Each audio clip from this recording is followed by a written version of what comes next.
8:02 p.m. sharp, my 6 hours in the city of Chicago is coming to an end, and I've just arrived at the Courtyard Hotel by Marriott of Chicago Midway Airport, which actually managed to embrace the fact that it was a Midway hotel. After a somewhat eventful afternoon in downtown Chicago, going to the top of the Willis Tower and trying a deep dish pizza, I went for a swim before heading to bed. The next morning I was to record what will likely be my last Southwest Airlines review this year. If you take a quick look at my channel, you'll know that I've been flying quite frequently with them in these past few months. And in those months, you could say that I've seen almost everything there is to see with the blue low-cost carrier. I've seen both versions of the Evolve interior as well as the Heart interior. I've flown on their 737-700s and -800s. I've taken them short haul and medium haul. I've flown with their standard branding and their classic Canyon Blue livery. Heck, I've even been on one of their special liveries.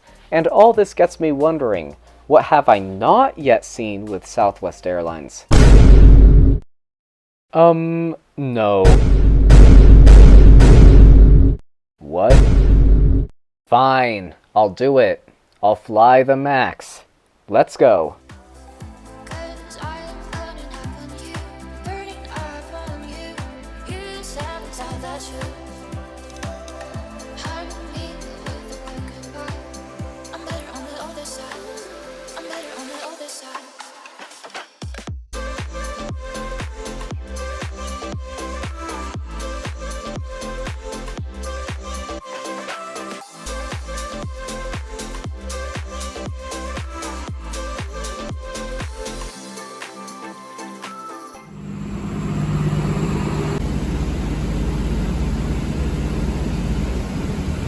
Rental car center.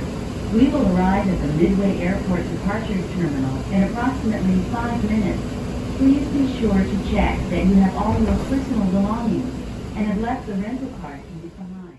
Welcome back to my channel, guys. It is 3 a.m. and I am on the bus to the Chicago Midway Airport. My flight's actually the 5th departure of the day out of here, and the first one operated by a 737 MAX. Yeah, you heard me, folks. I'm taking it. The most controversial aircraft type of the decade. You probably know where the controversy stems from. There were 2 extremely tragic fatal accidents between 2018 and 2019 caused by a design flaw. I'd rather not get into them specifically today, but they were terrible. After that, every single 737 MAX aircraft that existed at the time was grounded. But as of December 2020, they've been ungrounded, and when I found out, I had mixed opinions. According to Boeing, the design flaw was fixed, but I wasn't sure to trust them, understandably, because it's hard to trust a company after that kind of thing happens where people's lives are lost. I decided to avoid flying on the MAX for the time being, but as about 2 years passed, I figured, hey, hundreds of 737 MAXs have been flying for over a year now. They'd been flying without significant problems long enough for me to be willing to get on one. Additionally, I'd seen many other flight reporters take the MAX and say it's good in terms of passenger experience, so I'm definitely looking forward to this. Funny thing is that if you saw my review on Flight 259 from Minneapolis to Denver, that one was actually supposed to be a MAX, but they swapped it to an 800 2 days prior. And they did that exact same thing with this flight. The booking showed a MAX 8, but then 2 days ago Flight Radar said I was taking a -800 instead. And since then, I thought this would be another -800 flight. But I woke up this morning with a twist. Yeah, basically they swapped it again to a MAX 8. So I was like, yeah, I'm recording this flight, no questions asked. And here we are, gate B26. That right there is our MAX November 8776 Lima, brand new, only 6 months old at the time of filming, which means she didn't even exist at the time of the groundings. Came in from San Diego last night at 11 p.m. and I think that's when she was moved to this route. And the 800 I was supposed to take just went to DC. Okay, I think I got the worst gate in the B concourse. I can only see the front view of the plane and the other side window is inaccessible. I'll get a better view in Denver. However, here we can see a different MAX 8. I don't know where it's going, nor its tail number, but yeah, that's how it looks. That's a MAX, not my MAX, different MAX, yeah. Come to think of it, my plane and that other MAX were the only 2 MAXs here at the time. All the others were NGs like this one. And this one, yep, you guessed it, this terminal's dominated by Southwest. Sure, you might see a Delta or a Volaris on the other side. They might also have Frontier, Spirit, and Avelo, but that's pretty much it. This airport does not serve many airlines. Before I got to this airport, I went and got some breakfast at Dunkin' Donuts and ate it here. They actually do have a Dunkin' Donuts at this airport, but that's not the one I went to. Also did a walk around the airport. Barely anything was open though. Midway Airport in itself is okay. It's very generic. Typical USA airport. We'll be boarding soon. I did not have early bird check-in sadly, but since I'm smart, I checked in exactly 24 hours prior to departure, which got me position B19. With open seating, I should have a decent selection. Here we go.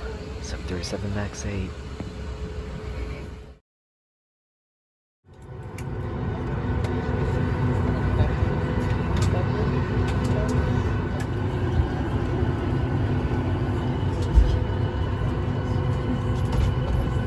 This morning, headed over to Denver. We're going to ask a lot of favors from you. We are very limited on our bin space, guys. With that being said, if you have more than one item, backpack, briefcases, diaper bags, or seat, we do thank you for choosing Southwest Airlines this morning, and welcome aboard.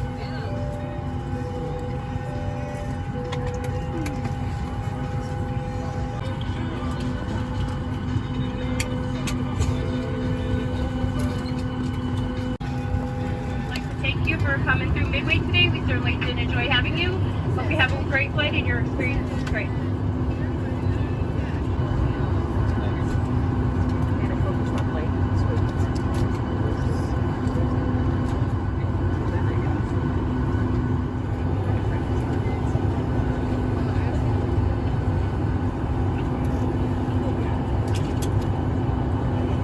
We are here for your comfort and safety. Please report any unwelcome behavior to your flight attendants.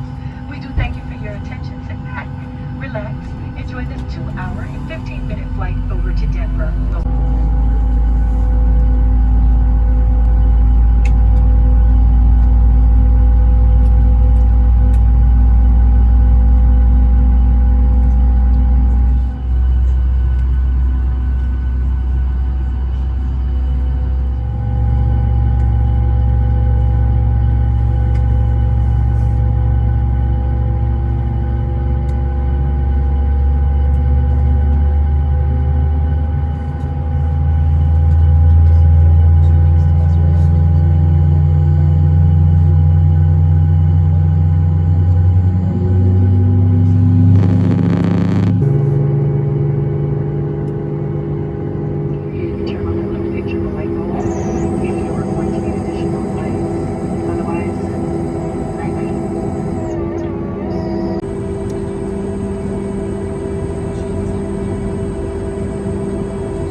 Denver, please make sure your seatbelt is securely fastened. Your seat back and tray tables are in their full upright and locked position. If you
Airlines, welcome to Denver.